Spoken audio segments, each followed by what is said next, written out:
Joy, joy, joy, joy, ever new joy, joy. So Jyotish, thank you for taking the time. Very happy to be able to do this with you. It's a great project. Thank you. Thank you to my mother for inspiring it. Can you tell us about your upbringing, your early life, and maybe how that pointed towards Ananda? Yeah, it was, actually I came from a very interesting family. I was born in 1943. I was a war baby. And I was born actually in Edmonton, Canada, Alberta, Canada. My father and mother were American, but my father was there. He was an architect and he was working on a war project. But he grew up, was born in 1907, and so he grew up in the beginning of the 20th century. And his father died when he was relatively young. So at the age of 16, he had to become the breadwinner for his family. And he ended up not only doing that, he had always had a paper route, but when he needed more money, he took a big step of investment and bought the best newsstand in the town where he was growing up, because in those days everybody went by the newsstand who was going to work.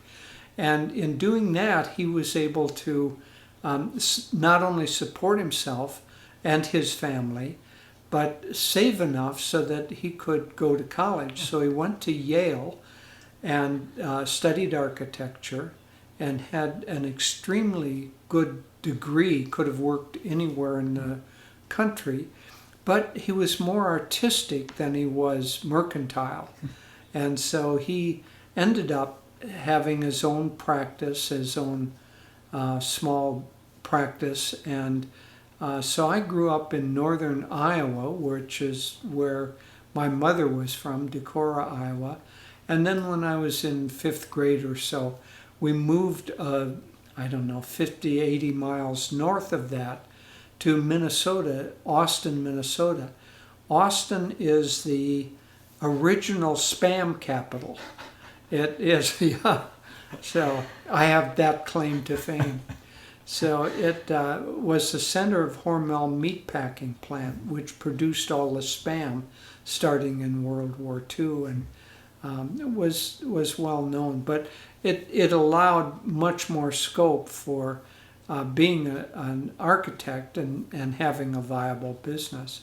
And so, among other things, my father was very progressive in the sense that he did not want my mother just to be a housewife. They had really a partnership where they worked together. It was very creative. My mother studied some weaving and actually won some international prizes as a weaver. And so our family was very artistic and forward thinking. And so creativity was very much encouraged in our life, as well as going the non-traditional route was encouraged. They weren't locked into, oh, this is the way things have to happen. And so later on, of course, as my life played out and I started making non-conventional decisions, and in fact, they became the axis of my life, my parents were, if not understanding, at least supportive of the choices I was making. So, and I had an older brother and a younger sister, and then a much younger brother who came along. I was 11 or 12 years old by the time he came along. But my older brother, when I was growing up, I lived in a small, relatively isolated neighborhood, and my older brother was 4 years older, and all of the people that I knew were at least 2 years older. And so I was always striving to catch up and to be able to play with and work with older children. which stood me in good stead because it accelerated me, and to a certain extent I was a natural leader from the time I was very young, and that helped me develop in that way. So how did you end up coming to Ananda? Well, I went to school in psychology, and I did 1 year at Northwestern University and then completed my degree at the University of Minnesota. But even though my field of study was psychology, my real interest was in the scope of consciousness. Even as a high school student, my term paper was on Freud's understanding of dream theory. And so I was always interested in how the mind works, and especially the scope of the mind. And the psychology that I studied did not answer that in any kind of a way. So the day after I graduated from college, I left and came to San Francisco, where things were happening at that time. I'd visited there one time a couple of summers earlier and really liked it. So I came out, and during the time I was kind of getting settled, it was 1966, one could say, the very beginning of the hippie movement. Wasn't really in full swing yet, but certainly the overtures of the symphony were happening by that time. And during that time, there was a lot of exploration of consciousness, chemical and otherwise. But I came upon the Autobiography of a Yogi, and that absolutely changed my life. It just blew the top off of what my scientific limited understanding of the scope of human consciousness was. And it just really, really interested me. And then a few months after I read that, through recommendation, my brother-in-law, who was also living in San Jose at the time, were given Swami Kriyananda's address of his apartment in San Francisco, and went there on Easter Sunday afternoon in 1967, and just knocked on his door. And he introduced himself, and we introduced ourselves, and I've often kind of joked that his first invitation was to come in and said, "I'm working on a project, would you like to help?" And of course we said yes, but I have often joked that working on his project is still going on a little over 55 years later now. Right. You say it was your brother-in-law that... Yes, my brother-in-law. How did he know about Swami Kriyananda? He was living in San Jose, and my sister also. They were married, and he was always interested in philosophy, and he met a professor at San Jose, or one of the colleges there, I'm not sure which one, of philosophy, and they got discussing Autobiography of a Yogi, and that professor knew about Swami Kriyananda and knew his address, so he gave my brother-in-law Dan Swami's address, and then we both went together because we were both interested. And my brother-in-law and sister were quite involved in Ananda in some of the early years, first 2 or 3 years, but their life ended up being somewhat chaotic, and so they weren't able to stick with it. What were your earliest impressions of Swami? My first impression started that very first afternoon, and after we were invited in, there was a small group, maybe a half a dozen people, and some were cooking lunch and some were working on this little mailing, and so we just joined in with the group. Swami was very welcoming, as if, he had just met us, but we were immediately part of the family. And so they were going out after they finished the mailing, to have a picnic in Golden Gate Park. And so we were invited along for that. And it was really a transformative experience. Swami was, in the early days especially, extremely dynamic and energetic. And he brought a guitar, he sang some songs. He talked about his experiences with Master. And for instance, we had a picnic and there was a fruit salad. And he was saying, each of these fruits that we're eating in this salad has a particular consciousness that it helps impart. The bananas help with humility and the cherries with joy and so on. It was just charming and interesting. And then after that, about maybe less than a month later, Swami in those days was doing a kind of a circuit of teaching around the Bay Area. And so he would teach a class series 6 weeks long, which would be about an hour of Hatha Yoga, and then a little break, and then an hour class on Raja Yoga, or what we would think of now as how to meditate. And so he was giving that class in San Francisco and San Jose and Marin County and Sacramento, and he would kind of do a circuit. And so the next time it came to San Francisco, I ended up taking that course, and then every time he taught it, I would take the same course because it was basically the only way I could have that continuing stimulation. And after the second or third time he saw I was more than usually interested, and so had me helping out with it. It sounds like you attended classes for a while, but I'm suspecting that you started teaching fairly soon too. How did that come about? Pretty soon, yes. Swami did not have any crew in those early days. So actually my first teaching experience was even before, in about a year after I met him, a little more than a year. He asked me to quit my job as a social worker and become his assistant.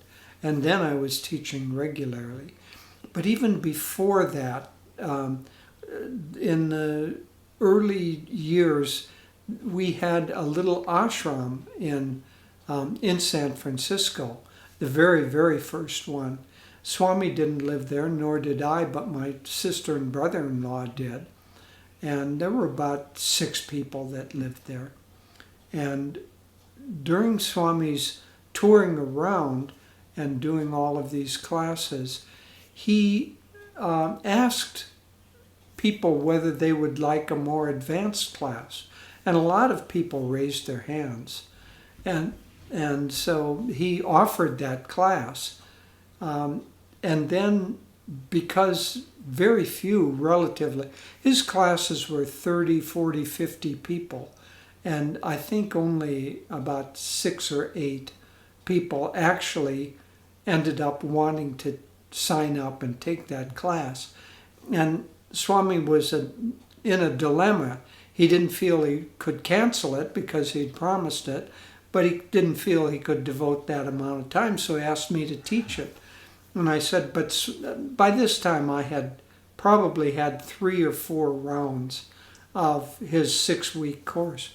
I said, but Swami, I've never had an advanced class. He said, oh, that doesn't matter. Just hold the postures longer. And so he kind of threw me in the deep end right away. And then soon after that, in order to give him a break, I would often take 1 and occasionally 2 nights out of a 6-week series. So I would do that maybe in Marin County or in San Jose or in Sacramento or San Francisco. And that gave him at least 1 night off, because otherwise he had no break at all. This is time traveling ahead a long way, but it strikes me that his way of bringing you in right away seems like a training for what could have happened in the future, which has happened, of you assuming that role. Yes, I'm sure that's true. I don't know that he did that consciously, but I think that we had that relationship in previous lives. In fact, he speculated that during the time he was Henry, I had been his son, and one of the chief supporters of his legacy at that time. And in many ways, he certainly treated me that way. And so I don't know that it was a conscious thought that, that this is what I was destined to do. But I think there was definitely the sense that it was a natural relationship to have of me being, if not the prime support, at least in those early years, a prime support of what he was doing. And then, of course, many, many more people came once Ananda got started. How do we get from San Francisco to Ananda Village? Well, Swami had always wanted to have a community, as he said in his path. From the age of 16 on, he'd thought of intentional community. And so he had purchased early on, probably before I came to him in 67. In that year, he had purchased the land which was the meditation retreat. And so he was intending to start a village there.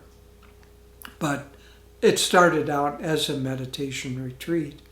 But when the time was right, in the spring of 1969, we both moved from San Francisco to the meditation retreat.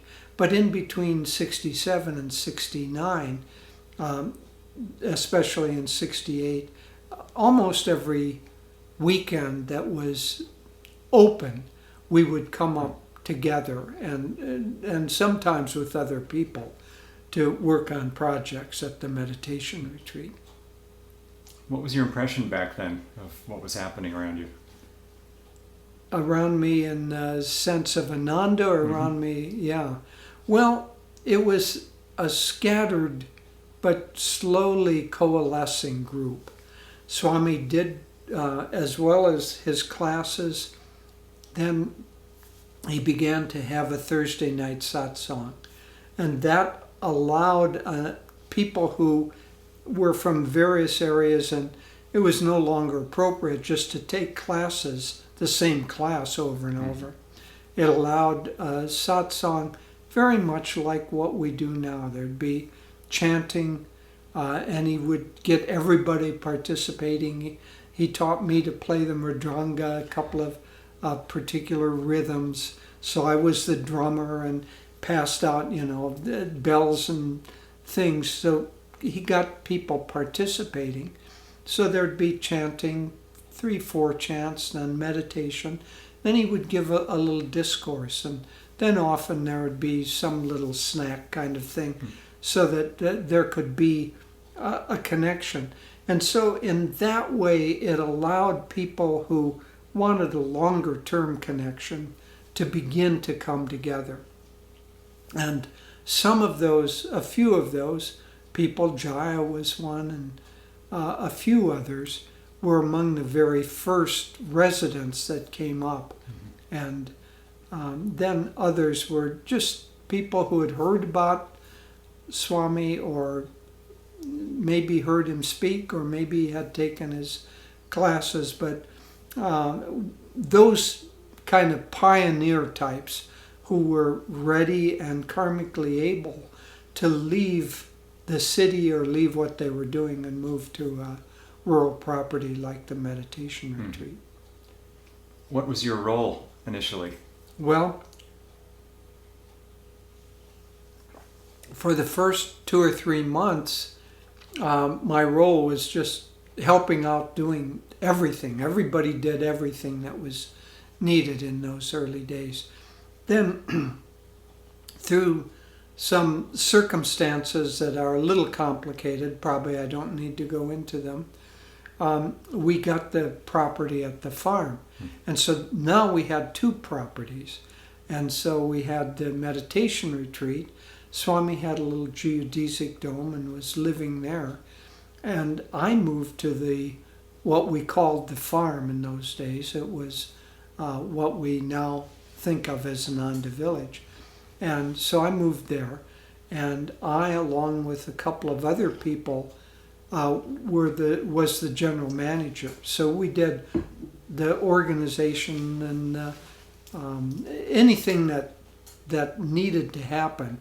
We were kind of the people in charge of trying to coordinate things. Mm-hmm. And especially I was, because I'd been with Swami longer, and the other two ended up leaving after the first summer anyway. Mm-hmm. So I ended up being the general manager at the village for the first 10 years. And next to Swami, anytime there was teaching involved, it generally landed in my lap. Mm-hmm. Anything else you'd like to share about those early years? Well, it was extremely dynamic. It was chaotic, especially the first summer. We had a lot of people coming. Somehow, this was 1969, and by that time, the communities movement or commune movement was pretty much in full swing. And so Ananda had a kind of a reputation that spread as being a place that was happening.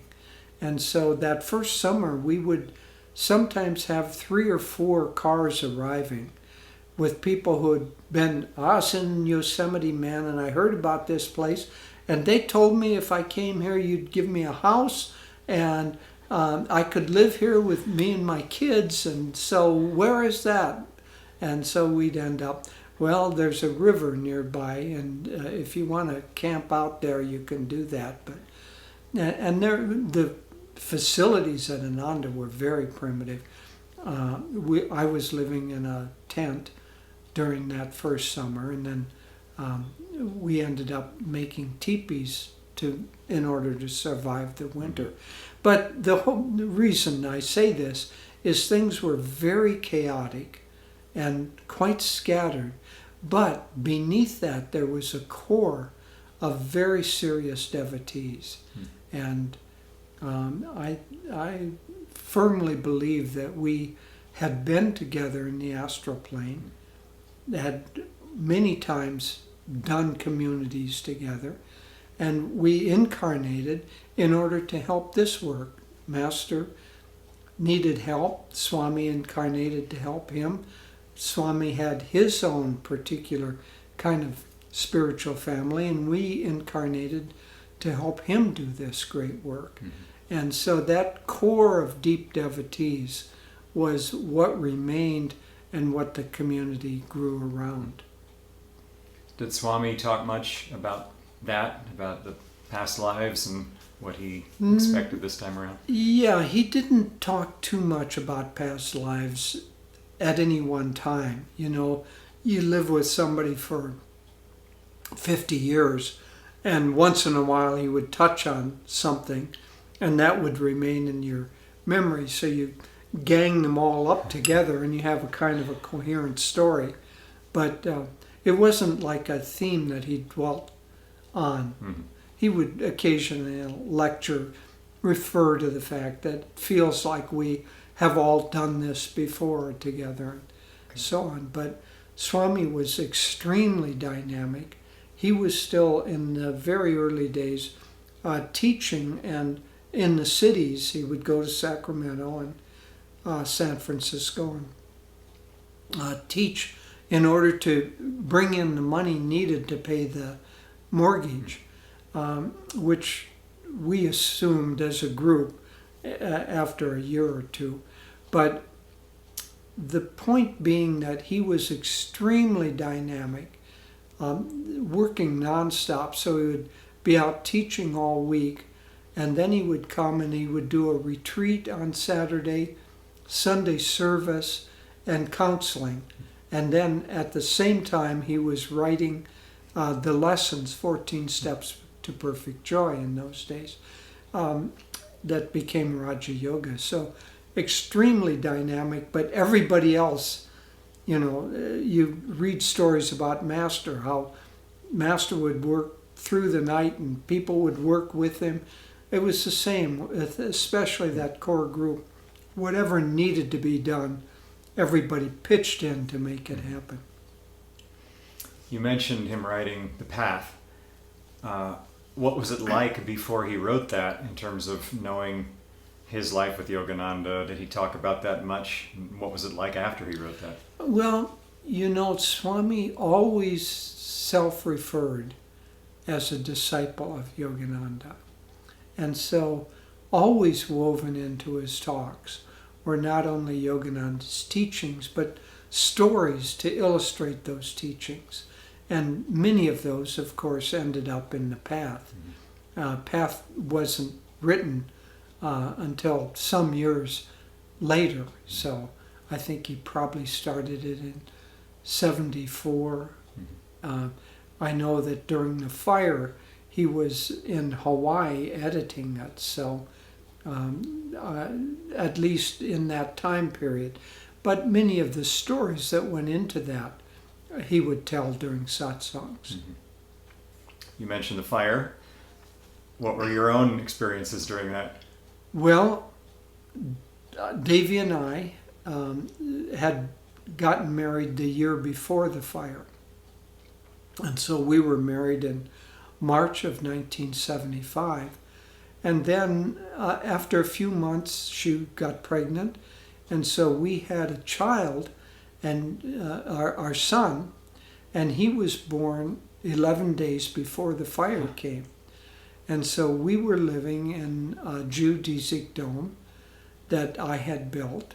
And for those who are vaguely familiar with Ananda Village, it was roughly around the area where the Kretzmann's house and shop are. It was close to that location at Ananda's property. So the fire came from the area of Mother Truckers in North San Juan and came up over the hill on a very hot, dry June day. And at that time, the winds were blowing strongly. And so a group of us tried to stop that fire, but it soon became obvious that we couldn't stop it as it came up and it was in the trees. So when we couldn't stop it, I went down and began trying to dig a little trench around our dome, thinking that maybe I could stop that. In the meantime, for the first time, Devi had taken our son and she went in to have a doctor's appointment. He was, as I said, 11 days old. And so that was the first doctor's appointment. So I was at home trying to, protect our home.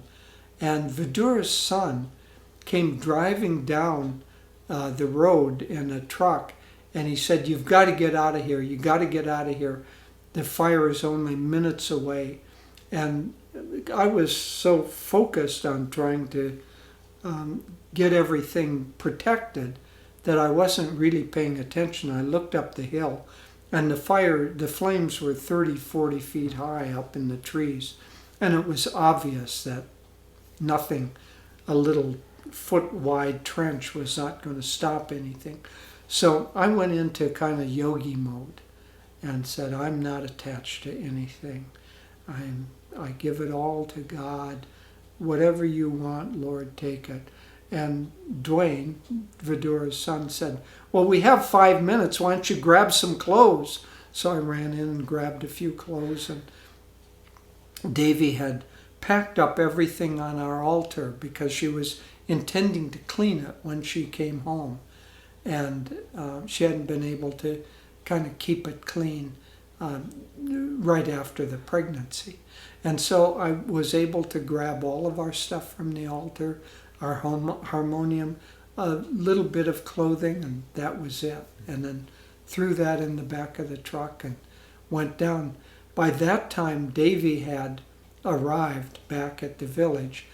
She'll probably tell that story herself. And I didn't want her to worry. Of course, it was a very stressful time.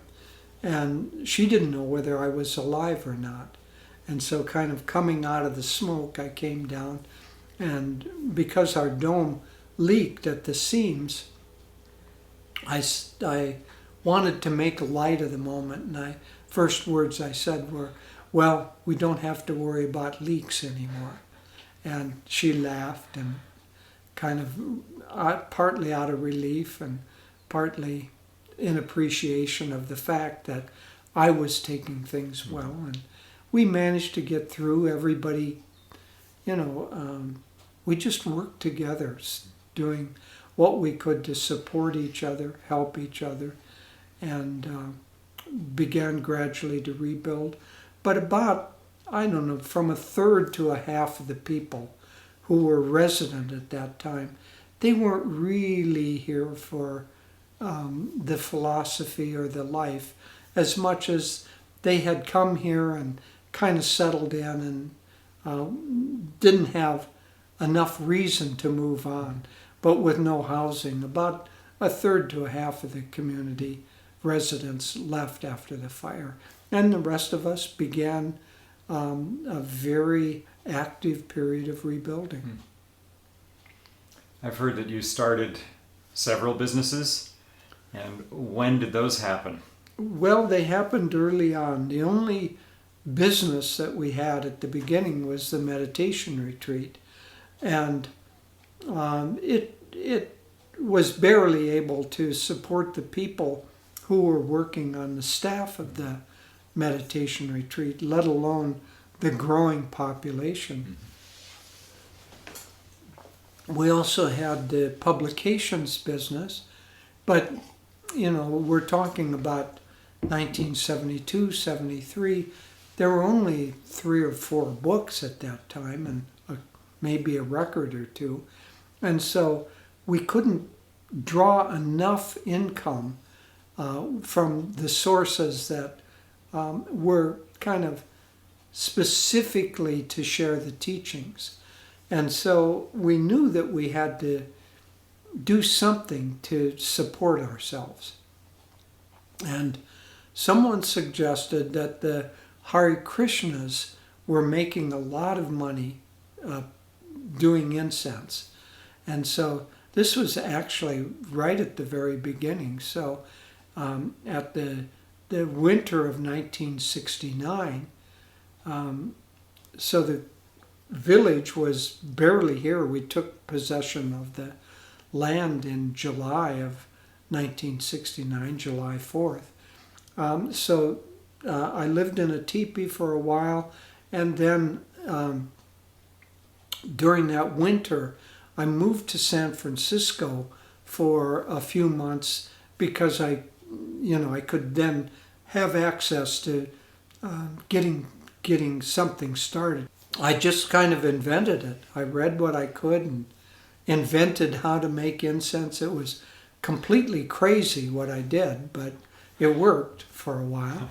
And so the Hare Krishnas never made their own incense. They bought pre-made incense from India, or what was called punk sticks, which was something that you lit fireworks with. They bought those and scented them, but they never made their own incense. But I didn't know that.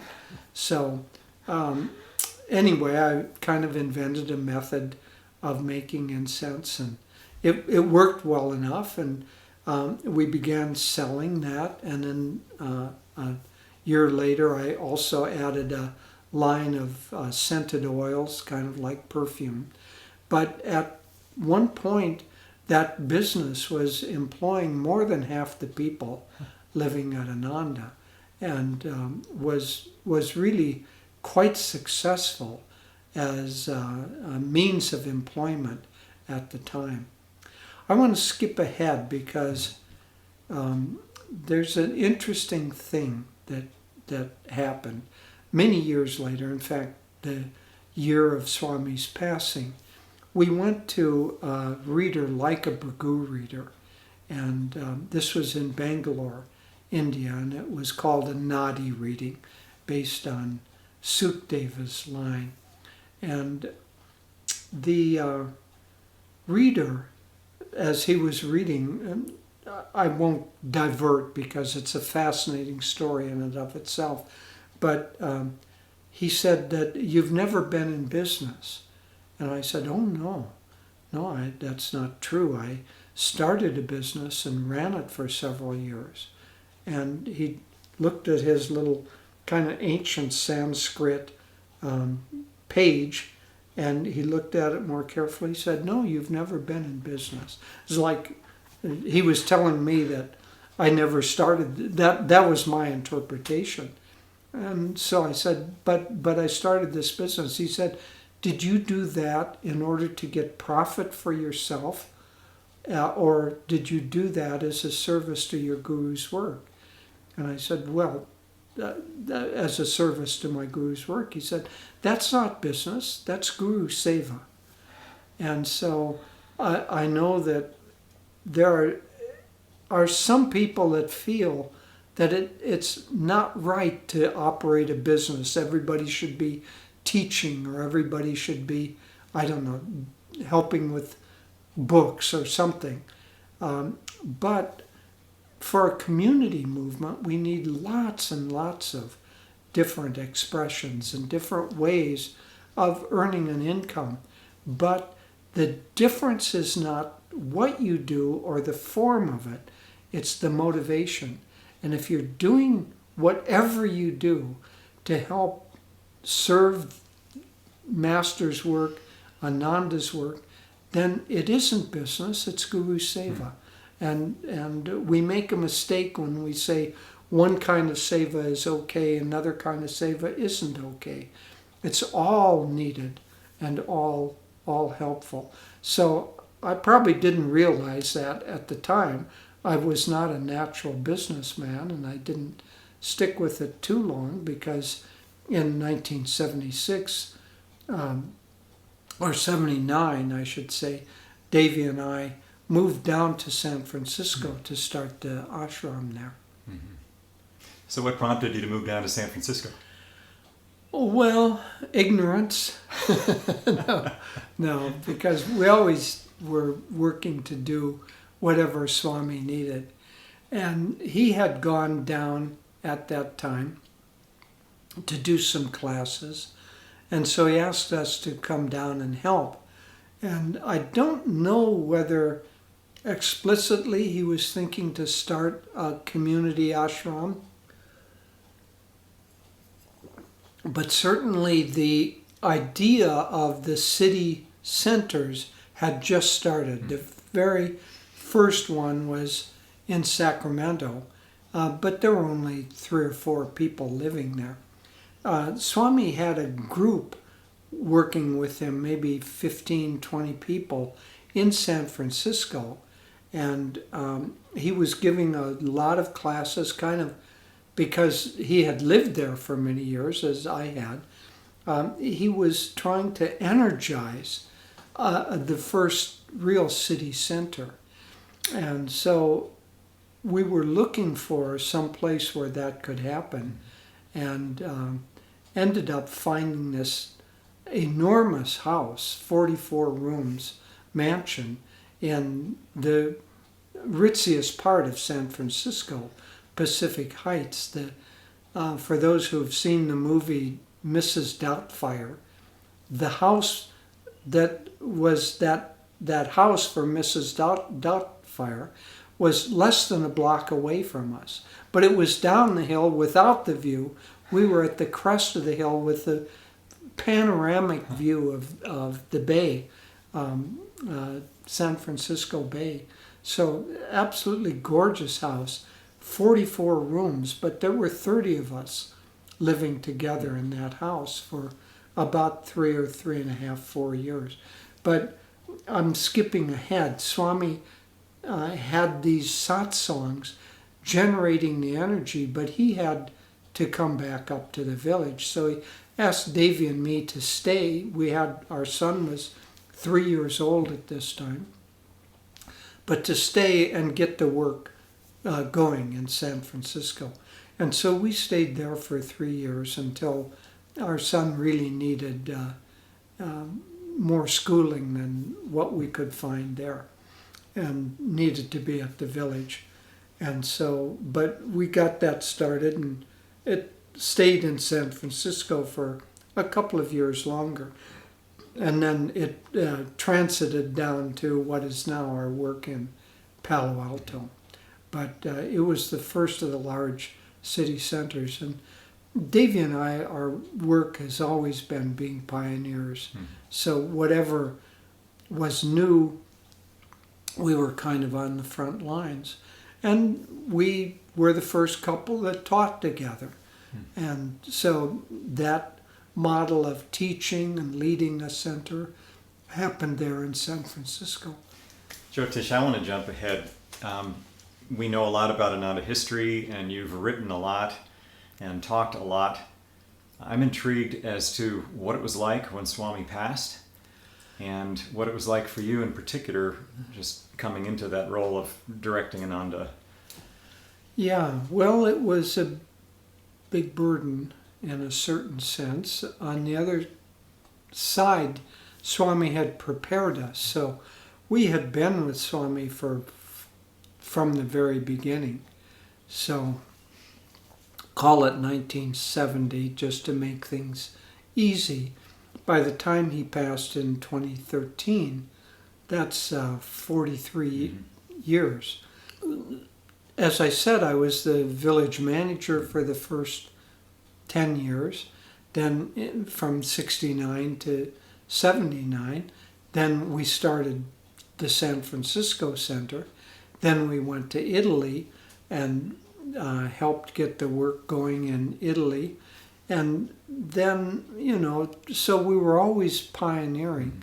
But also we were always kind of doing whatever the next iteration of Swami's work was. And especially for the last 10 years or 15 years of before he passed, because we were also the kind of spiritual heads here at the village, more and more organizationally, he just left things to us, because he was never really deeply involved in the details of organization. And so we had long been prepared, and he had been preparing us. Nonetheless, his passing, while not unexpected, was also shocking because it happened so quickly. And so, the role ended up for me and Davy, but as the Dharmacharya, I was named as the Dharmacharya after him in his will. It was a sense of responsibility. And I referred earlier to the Nadi reading, and it was really quite a remarkable reading, by far the most interesting that we've ever had. But at the end of it, normally people ask questions, but he just was reading, and as he got farther and farther into the reading, this pundit, his eyes just got brighter and brighter. When we left, he said, I rarely get to do a reading like this. Usually it's what business, how can I get more money, how can I get my son married off, those kinds of things. He said, rare that I get to do a reading like this, but a truly spiritual one. And he said, the purpose of your life is Guru Seva and moksha. But toward the end, when people typically ask questions, he continued reading from these, I think they were, I don't know, palm leaves with ancient Sanskrit on them. Anyway, reading from that, he said, you did not come here because you had questions, but you came for reassurance, and you will uphold the honor of your guru's organization, which was the perfect answer for us, because, nobody's going to step into Swami's shoes the way Swami and no one else could have stepped into Master's shoes.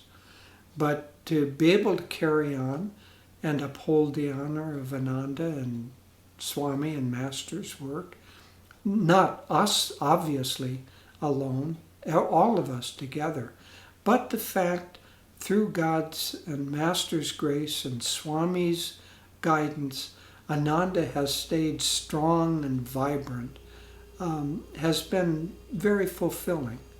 And it's been a lot of challenge, a lot of energy, but increasingly it feels that it's really we aren't doing it, God's just doing it through us. And that has become, obviously it's part of our teaching, but it's become more and more sincerely felt over the years. And I think just the sense of being able to do what we could to keep Ananda alive and vibrant, I feel quite fulfilled in not only the work we've done, but I'll just say the attunement and the dedication with which we've done it. Jyotish, tell me about your painting. Oh, that's an interesting thing. I mentioned that I came from a very artistic family, but I was the rebel. My older brother was an architect. My sister was a potter and taught pottery, and so I had always to have a little, elbow room rebellion. So I went the other way and didn't get into the arts. But there was something in me that came from my mother especially, that anything that needed to be done, just go ahead and do it. And so the wall behind us is a relatively big wall, and the biggest painting we had was about that big that we'd gotten in Italy. And so one day I decided, well, it needs a bigger painting. I think I'll just go ahead and paint it. And so my first 2 or 3 attempts were just nothing. But after a few attempts, and I'll let you take a video of it, but there's a painting that we still have, which is about the 8th or 10th painting I did, which is of tulips, and it turned out quite nicely. And in fact, we did end up having a nice painting here on the wall that was appropriately sized. But for one thing, there was a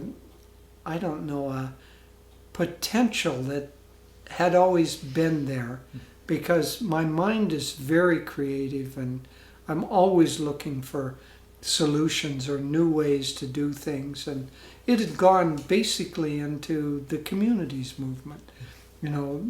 I built a couple of houses even though I didn't know how to do carpentry, and anything that needed to be done, I would try to figure out a way to do it. Well, painting came along in that same vein, but as I got into it, I found that I got a lot of joy from it. I loved working with the colors. I had a color therapy session, and it just kind of, my brain came out of that kind of like I had helium in my brain or something, and so I realized from that I needed to have more color around me. So painting allowed that to happen. And then when Swami found out I was painting, he was very encouraging. He said, "You're too mental And painting will help you to develop more of an intuitive side. And so I've just gotten into it, and I've never formally studied, but I've done a lot of, trying to study on my own and do it as well as I can. But it isn't to do something to get the product or the end result as much as it is the joy of the process and the learning. And I found as something that is, because our work is very much concerned with organization and people and details and a lot of things to juggle. Painting is spontaneous and very kind of freeing. And so it's been a wonderful mental balance. And so I've now painted over 200 paintings over the years. So I've been painting for close to 25 years. But it's been a wonderful, wonderful addition. And it's also, I think, frankly, a good model for people at Ananda, that it's important to be creative. It's important, if you can, to have a hobby that is fulfilling for you, and to give that quality energy, because the spiritual path is multidimensional, multifaceted, and if we are too narrow in our personal expression of how we live, it doesn't serve us well spiritually either. And so painting has been not only something I really have enjoyed, it's a way to share. Many other people have enjoyed and have paintings of mine, but more than that, it's been a real spiritual blessing. How did you get your name? Well, I got the first spiritual name at Ananda as I have, kind of the karma of doing the first at Ananda of many things. Anyway, it was at the meditation retreat. I think it was in probably 1970 or 71. And Swami came up to me and just kind of out of the blue, because he hadn't given anyone spiritual names, out of the blue he said, "How would you like to have the name Jyotish?" And I said, "Well, fine, sir." And he says, "Yes, it means the inner light." And so, Swami said it, so I did it. And then, of course, he started giving very soon then, more names. So I think the idea of wanting to give spiritual names probably had been bubbling in his consciousness, but this was the first release of it. What do you think the name means to you? For me, it means the pursuit of God in an interior way, and especially through the light of the spiritual eye. It's also a term used in India for an astrologer. And I had a passing interest in astrology very early on, but I never had time to develop it. And so that is not really part of it, but very much for me, I would say Kriya is my central spiritual practice. But next to Kriya, looking into the light in the forehead, I think has been certainly one of the most important aspects. And so Swami, many of us have names that he intuitively felt were right for us. And I think he just intuitively felt this was the right name. And so I've related to it always in its spiritual sense and in its, relationship to sadhana more than just as a name. You spoke about sadhana. And you also have a license plate that says to moksha. Can you tell me about just your own spiritual ambitions? Well, I would like to get to moksha in this lifetime. I would say that, well, I'll just be honest. I feel really good about the quality and the depth of how I've been able, and by extension how Davy and I together have been able to serve. I would give myself an A grade with that. But whether it's withheld, whether it's a potential, I would like to have a deeper, true contact of inner communion with God. I'm striving to achieve samadhi, and I certainly have not achieved that. And so sadhana has been very important. It's been central to our lives. We're very sincere and very regular in our sadhana. I doubt that I've missed having 2 meditations a day. I doubt that I have not done at least 2 meditations a day for the last 25 years. So very regular. It's very much central. But I do wish that I could have a deeper inner life. But whatever God wants, that's what I'm happy with. And our life has been outwardly demanding in many, many different dimensions and for many years.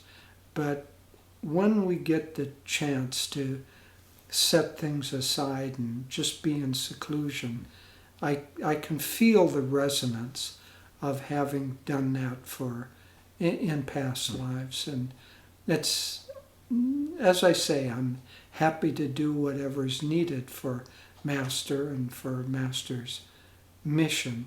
But I would like to have a deeper inward connection than what I have. But I'm assuming that that will come. And so whatever happens, it's in God's hands, in God's timing, and I'm happy to offer myself into that ray. Thank you. That's a beautiful reply. It means a lot. Okay, final question. What do you see for Ananda's future? More and better. That's primarily it. I think Ananda is on a very, very good course. We're going through a period of worldwide expansion that we can't keep up with. The numbers of people that we're serving, I'm not quite sure who added it up, but somebody said that we're serving more than 150,000 people worldwide now. And it certainly feels like that could be true, that Ananda has a big dynamic work, but it isn't the numbers. The numbers could come by a rock band has way, way more fans and followers than what we have. It's the quality of the service and the attunement. And Ananda has grown primarily deeper, but also within that, more expansive and broader. And so I think that it's very good. We are missing a middle generation of people in their 50s who should be ready now to take over the different community leadership and so on. We have a lot of people who have served beautifully, but they're now in their 60s, 70s. And we have a whole wonderful group of young people in their 20s and 30s, but not so many who are 50, 55, late 40s, with successively more responsible roles to be prepared. That too is in God's hands. Swami said to Dhyana one time in India as he was leaving, and She was worried. Swami said, remember, this work is not your work. It's not my work. It's the work of Babaji and of Master. And so I think the primary thing, and I would say the primary success of Ananda, is that we have truly been able to stay in attunement to the very best of our ability with Master's rays, with Swamiji, with Babaji, and whatever they want is what's going to happen. I do think that new forms of worship and new forms of community are coming, because maybe the pandemic and the need to work remotely is going to allow for communities to come together and be able to solve the economics in ways that weren't possible 3 or 4 or 5 years ago. I don't know what the form will be, but I feel very strongly that especially the first generation, our generation has built a very strong foundation on which anything that Master and Babaji want to erect, that foundation is now ready for the next adventure. And if we stay in tune, and if we stay selflessly dedicated, then it can't go wrong. Thank you, Jyotish. It's been a joy. Thank you.